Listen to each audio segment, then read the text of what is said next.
अस्सलाम वालेकुम नाज़रीन, तुसीं देख रहे हो फकीरी रंग चैनल। एक बार फिर हाज़र आप दी खिदमत दे विच अज दा पैगाम लैके। अज दे इस पैगाम दे विच आप जी दे नाल गल सांझी करांगा कि फकीरी दा ज्ञान किस कोलों लिया जावे, किस तो लिया ज्ञान सानू अपने मकसद वल लैके जावेगा, सानू अपनी मंजिल वल लैके जावेगा। आपां जानते हाँ कि किसी भी काम दे विच बिना ज्ञान तो बिना गुरु तो असी सफल नहीं हो सकते।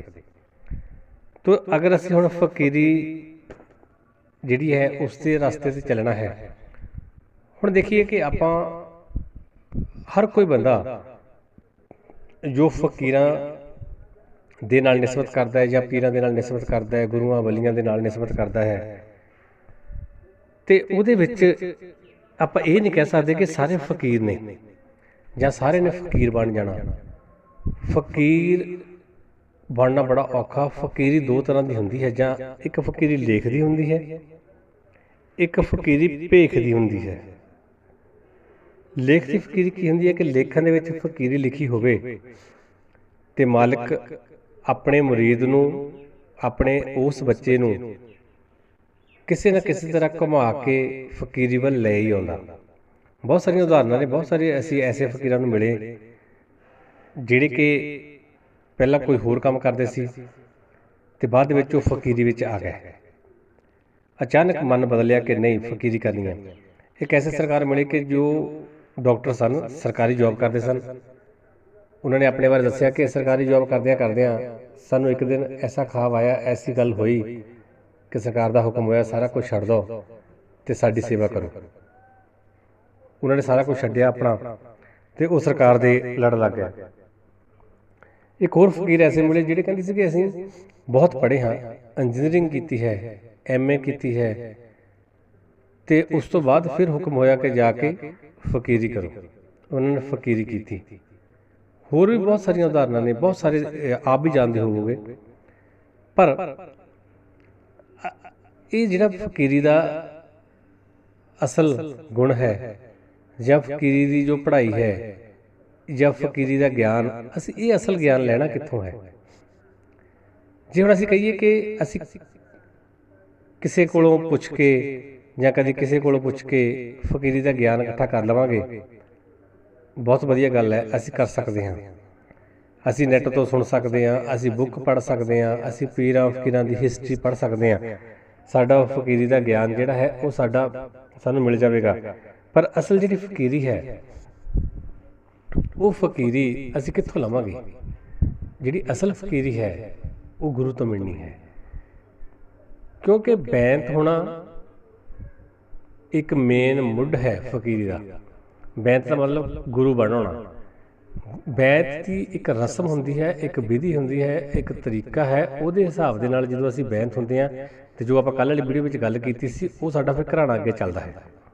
एक घराने तो तुरदे हाँ तो असीं कित्थे पहुँचना है, वो साडा सारा हिसाब किताब जिहड़ा सानूं साडा मुरशद बना के दिंदा है।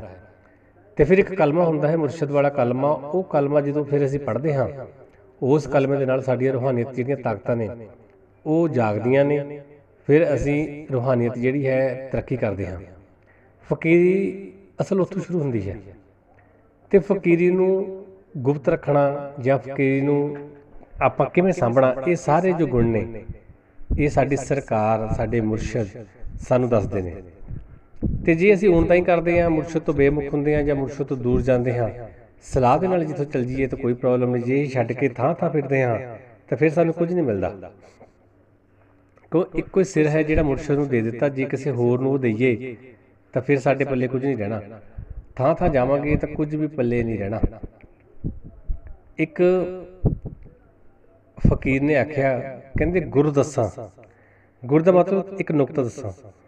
कहंदे गुर दस्सां एक गुरु बना लै, गुर बिना गुर नहीं लभना। गुर दस्सां एक गुरु बना लै, गुर बिना गुर नहीं लभना। ते कहना मतलब कि गुरु बना, गुरु तो बिना गुर नहीं। वो जिहड़ा असली गुरु है, अपना मुरशद है, रब, वो मिलना नहीं। क्योंकि असी की करते हैं कि साडे मन दे विच इश्क हुंदा, तलब हुंदी कि असी मुरशद वाले भी हो जाते हैं ਫਿਰ ਵੀ ਸਾਡੇ ਪੱਲੇ ਕੁਝ ਨਹੀਂ ਪੈਂਦਾ, ਫਿਰ ਵੀ ਸਾਨੂੰ ਰਸ ਨਹੀਂ ਆਉਂਦਾ, ਸਾਡੀ ਰੂਹਾਨੀਅਤ ਜਿਹੜੀ ਉਹ ਚੱਲਦੀ ਨਹੀਂ। ਪਰ ਜਦੋਂ ਕੋਈ ਅਸਲ ਮੁਰਸ਼ਿਦ ਮਿਲ ਜਾਵੇ, ਕੋਈ ਇੱਕ ਤਰੀਕਾਕਾਰ ਦੇ ਨਾਲ ਜਦੋਂ ਬੈਤ ਕਰਕੇ ਆਪਣੇ ਮੁਰੀਦ ਨੂੰ ਪੜ੍ਹਾਈ ਕਰਾਉਂਦੇ ਨੇ, ਤੇ ਉਸ ਪੜ੍ਹਾਈ ਦੇ ਨਾਲ ਜਿਹੜਾ ਫਿਰ ਰਸ ਅੰਦਰੋਂ ਆਉਂਦਾ, ਨੂਰ ਦੀਆਂ ਤਜੱਲੀਆਂ ਪੈਂਦੀਆਂ ਨੇ, ਤੇ ਉਸ ਨੂਰ ਦੇ ਨਾਲ ਫਿਰ ਬੰਦਾ ਇਸ਼ਕ ਦੀ ਪੌੜੀ ਚੜ੍ਹਦਾ ਹੈ। ਫਿਰ ਕਹਿੰਦੇ ਜੱਗ ਦੀਆਂ ਟੋਲੀਆਂ ਮੱਕੇ ਨੂੰ ਦੌੜੀਆਂ, ਆਸ਼ਕਾਂ ਨੇ ਲਾਈਆਂ ਸਿੱਧੀਆਂ ਹੀ ਪੌੜੀਆਂ, ਉਹ ਗੱਲ ਬਣ ਜਾਂਦੀ ਹੈ। ਇਹ ਆਪਣੇ ਮੁਰਸ਼ਿਦ ਦੇ ਕੋਲੋਂ ਸਿੱਖਣਾ। ਬਹੁਤ ਸਾਰੇ ਦੋਸਤ ਕਮੈਂਟ ਕਰਦੇ ਨੇ ਕਿ ਸਾਨੂੰ ਕਲਮਾ ਦੇ ਦਿਓ, ਸਾਨੂੰ ਇਸ ਪੀਰ ਦਾ ਕਲਮਾ। ਕੋਈ ਵੀਰ ਕਮੈਂਟ ਕਰਦਾ ਕਿ ਭੈਰੋ ਜੱਤੀ ਜੀ ਦਾ ਕਲਮਾ ਦੇ ਦਿਓ, ਕੋਈ ਵੀਰ ਕਮੈਂਟ ਕਰਦਾ ਕਿ ਮਲੰਗਾ ਦਾ ਕਲਮਾ ਦੇ ਦਿਓ, ਕੋਈ ਵੀਰ ਕਮੈਂਟ ਕਰਦਾ ਕਿ ਆਪਾਂ ਨੂੰ ਕਾਲਕਾ ਦਾ ਕਲਮਾ ਦੇ ਦਿਓ, ਕੋਈ ਕਮੈਂਟ ਕਰਦਾ ਕਿ ਆਹ ਕਲਮਾ ਉਹ ਕਲਮਾ। ਪਰ ਉਹ ਇਹ ਕਲਮਿਆਂ ਦੇ ਨਾਲ ਗੱਲ ਨਹੀਂ ਬਣਦੀ, ਗੱਲ ਬਣਦੀ ਹੈ ਮੁਰਸ਼ਿਦ ਬਣਾਇਆ। ਮੁਰਸ਼ਿਦ ਨੇ ਇੱਕੋ ਹੀ ਕਲਮਾ ਦੇਣਾ, ਉਸ ਕਲਮੇ ਤੋਂ ਬਾਅਦ ਮਰਜ਼ੀ ਮੁਰਸ਼ਿਦ ਦੀ ਹੈ ਕਿ ਅੱਗੇ ਸਾਨੂੰ ਕਿਹੜੇ ਪੜ੍ਹਾਈ ਕਰਾਉਣੀ ਹੈ, ਕਿਹੜਾ ਕਲਮਾ ਦੇਣਾ ਹੈ। ਫਿਰ ਸਾਡੀ ਨਿਸਬਤ ਕਿੱਥੇ ਹੈ, ਸਾਨੂੰ ਉਹਨਾਂ ਦੇ ਨਾਲ ਜੋੜਨਾ, ਫਿਰ ਅੱਗੇ ਆਪਣੇ ਸਿਜਦੇ ਦੇ ਵਿੱਚ ਲੈ ਕੇ ਆਉਣਾ, ਅਤੇ ਅੱਗੇ ਫਿਰ ਲੜੀ ਜਿਹੜੀ ਹੈ ਪੰਜ ਪਾਕ ਤੱਕ ਪਹੁੰਚਣੀ। ਇਹ ਇੱਕ ਜਿੱਦਾਂ ਅਸੀਂ ਕਹਿ ਦਈਏ ਕਿ ਛੋਟੀ ਕਲਾਸ ਤੋਂ ਲੈ ਕੇ ਪਹਿਲੀ ਤੋਂ ਲੈ ਕੇ MA ਤੱਕ ਜਾਣਾ, ਹੌਲੀ ਹੌਲੀ ਸਟੈਪ ਬਾਏ ਸਟੈਪ ਇੱਦਾਂ ਹੁੰਦੀ ਹੈ। ਇਹਦੇ ਵਿੱਚ ਵੀ ਸਾਡੀਆਂ ਮੰਜ਼ਿਲਾਂ ਹੁੰਦੀਆਂ ਨੇ, ਸਾਡੀਆਂ ਸਟੇਜਾਂ ਹੁੰਦੀਆਂ ਨੇ।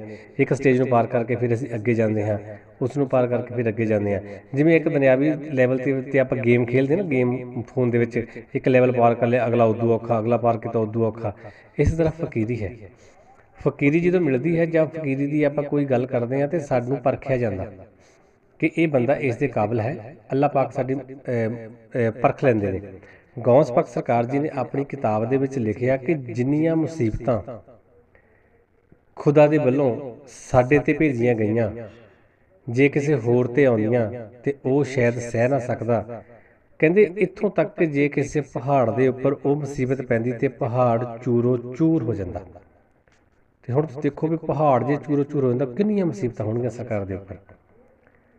ਜਿਨ੍ਹਾਂ ਨੇ ਆਪਣੇ ਮੁਰਸ਼ਿਦ ਨੂੰ ਮਿਲਣ ਦੇ ਲਈ, ਆਪਣੇ ਰੱਬ ਨੂੰ ਮਿਲਣ ਦੇ ਲਈ 3 ਸਾਲ ਭੁੱਖੇ ਰਹੇ, ਕਿਹੜੀ ਫਕੀਰੀ ਜਿਹੜੀ ਆਪਾਂ ਇੱਦਾਂ ਕਰ ਸਕਦੇ ਹਾਂ, ਨਹੀਂ ਕਰ ਸਕਦੇ, ਉਹਨਾਂ ਨੇ ਕੀਤਾ। ਅਤੇ ਇਸ ਲਈ ਉਹਨਾਂ ਦਾ ਨਾਮ ਹੈ, ਉਹਨਾਂ ਨੂੰ ਰੁਤਬਾ ਹੈ, ਉਹਨਾਂ ਨੂੰ ਲਕਬ ਹੈ ਪੀਰਾਂ ਨੇ ਪੀਰ।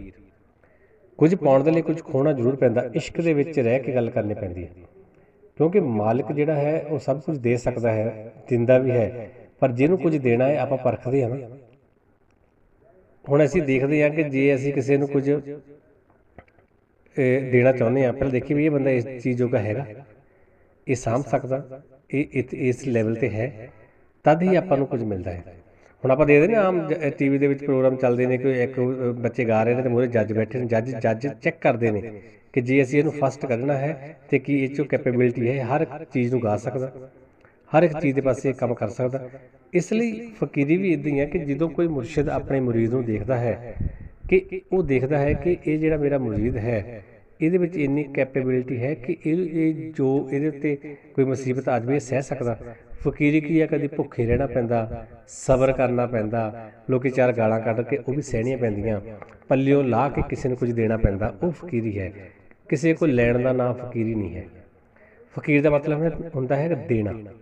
ਜੇ ਅਸੀਂ ਕਹੀਏ ਕਿ ਇੱਕ ਫਕੀਰ ਹੈ ਅਤੇ ਅਸੀਂ ਮੰਗਦੇ ਫਿਰੀਏ, ਸਾਨੂੰ ਆਹ ਦੇ ਦਿਓ, ਸਾਨੂੰ ਆਹ ਦੇ ਦਿਓ, ਸਾਨੂੰ ਆਹ ਦੇ ਦਿਓ, ਉਹ ਫਕੀਰ ਹੀ ਨਹੀਂ। ਫਕੀਰ ਦਾ ਮਤਲਬ ਇਹ ਹੁੰਦਾ ਕਿ ਜੇ ਤੁਹਾਡੇ ਕੋਲ ਕੁਝ ਹੈ, ਕੋਈ ਮੰਗਣ ਵਾਲਾ ਆ ਗਿਆ ਤਾਂ ਲਾਹ ਕੇ ਦੇ ਤਾ, ਲੈ ਵੇ ਤੂੰ ਆਪਣਾ ਸਾਰ, ਉਹ ਫਕੀਰੀ ਹੈ। ਅਤੇ ਉਹਦੇ ਵਿੱਚ ਫਿਰ ਬੰਦਾ ਜਾ ਕੇ ਜਦੋਂ ਪੁਣਿਆ ਜਾਂਦਾ, ਲੈਣਾ ਸੌਖਾ ਹੈ, ਕੋਲੋਂ ਦੇਣਾ ਬੜਾ ਔਖਾ।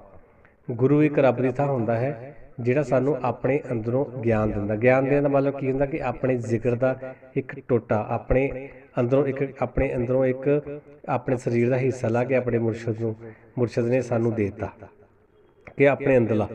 ਜਦੋਂ ਅਸੀਂ ਮੁਰੀਦ ਹੁੰਦੇ ਹਾਂ ਤਾਂ ਮੁਰਸ਼ਿਦ ਦੀ ਅੱਧੀ ਕਮਾਈ ਜਿਹੜੀ ਸਾਡੇ ਪਿੱਛੇ ਹੋ ਜਾਂਦੀ ਹੈ ਕਿ ਇਹ ਮੇਰਾ ਬੱਚਾ ਹੈ ਅਤੇ ਇਹਦੀ ਕਿਤੇ ਪਿੱਠ ਨਹੀਂ ਲੱਗਣੀ ਚਾਹੀਦੀ, ਅਤੇ ਉਹ ਫਿਰ ਅਸਲ ਮੁਰਸ਼ਿਦ ਹੁੰਦੇ ਨੇ। ਤੋ ਆਪਾਂ ਇਹ ਜਿਹੜਾ ਗਿਆਨ ਹੈ ਮੁਰਸ਼ਿਦ ਦੇ ਕੋਲੋਂ ਲੈਣਾ। ਤੋ ਆਸ ਕਰਦਾ ਕਿ ਆਪ ਜੀ ਨੂੰ ਗੱਲ ਜ਼ਰੂਰ ਸਮਝ ਲੱਗੀ ਹੋਵੇਗੀ। ਤੋ ਅੱਜ ਲਈ ਇੰਨਾ ਹੀ। ਜਲਦ ਹਾਜ਼ਰ ਹੋਵਾਂਗਾ ਨਵੀਂ ਵੀਡੀਓ ਨਾਲ। ਤਦ ਤੱਕ ਲਈ ਹੱਕ ਮੁਰਸ਼ਿਦ, ਸੱਚ ਮੁਰਸ਼ਿਦ।